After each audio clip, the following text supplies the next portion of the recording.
Hey folks, and welcome to another episode of Crit Hit Reviews with your host, Arlyeon.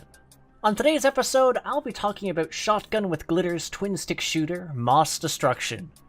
Find out if this roguelite experience grew on me over time, or if I wound up thinking it should have died on the vine. You know, I didn't really notice any sort of story in this game. Like, there's a little blurb about the characters when you highlight them, but that's it, even upon beating the game. So like, there was no real narrative taking root here.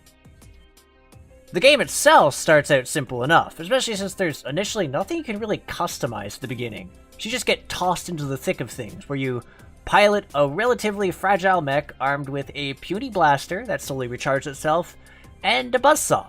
You acquire more weapons by finding weapon crates scouting the level, or getting lucky when an enemy drops one, but otherwise, your goal is to progress towards the end of the stage, and beating up everything is suggested given that you're able to essentially level up twice per run-through, which doesn't grant you higher stats, but does give you access to some fairly powerful passive abilities as you progress through the various stages.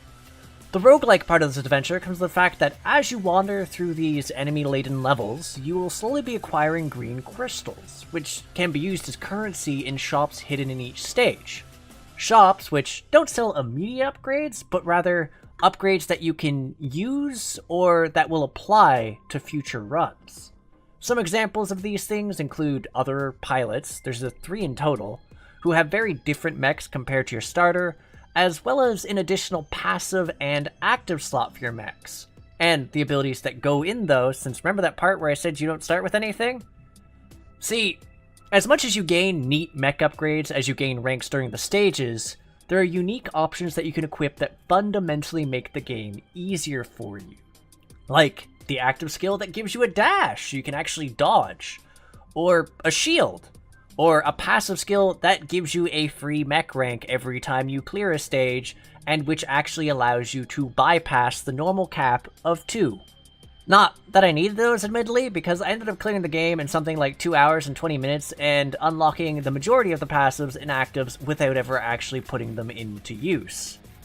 Part of the reason is that gaining the game's currency isn't too hard, since whilst the drop rate is limited at first, as time goes on, stages undergo a dusk, where enemies become more dangerous and spawn in far greater number, which also means you end up tripping up over way more upgrades.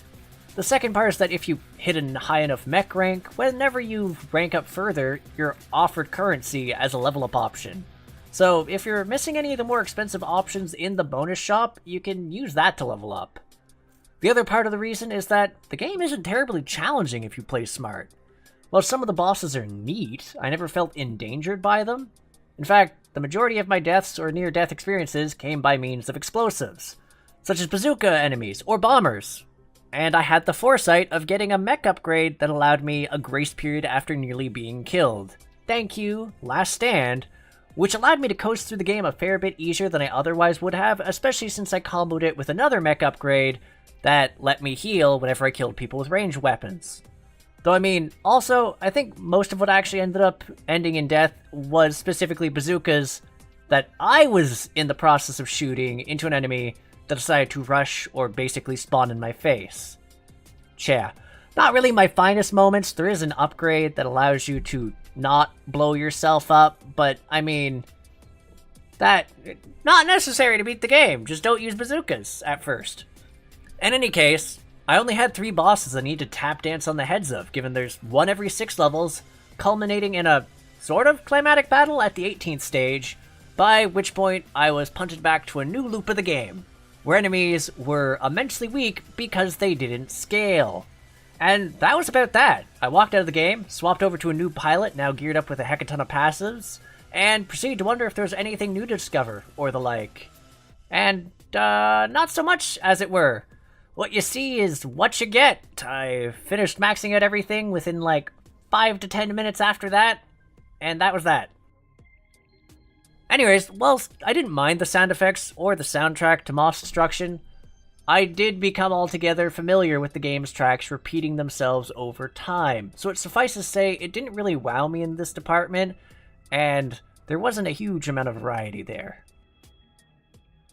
To its credit, Mass Destruction is endearing in its presentation.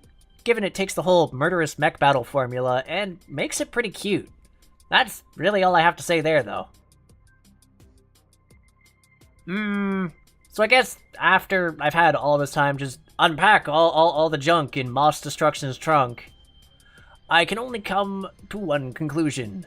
The belief, you could say, that I don't really have any strong feelings on it.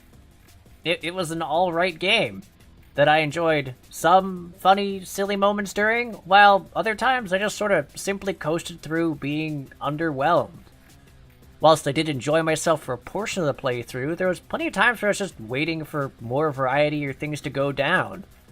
More or less, whilst Moss Destruction isn't a bad game to me, though it did glitch out for me once during my playthrough and required me to restart my run, it also wasn't anything more than alright. I'd rate this game as a fumble, something that I would only really recommend to someone who was a major fan of twin-stick shooters and just needed something relatively mindless to steamroll through for an afternoon. Which is to say, I couldn't see a video gaming rock star lingering on this game. You know why? Because a rolling stone gathers no moss! Ah! I think this made up for the lack of puns in other episodes. So yeah, anyways, that's a wrap. So I'd like to thank you folks for both tuning in and sticking till the end. Whether you agree or disagree with my thoughts, I'd love to hear from you folks in the comments. And, you know, for those interested in more indie reviews or interviews with developers, feel free to hit the subscribe button and the bell icon to get notified when we have a new release.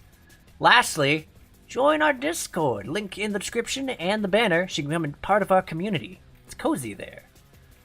Oh, and P.S., if you would like to support us, and, you know, our lovely editor, Shrimp, who can't say anything because different country, but he can probably leave an editor note in the video, you can always check out our coffee, where there is a link to in the description of the banner as well.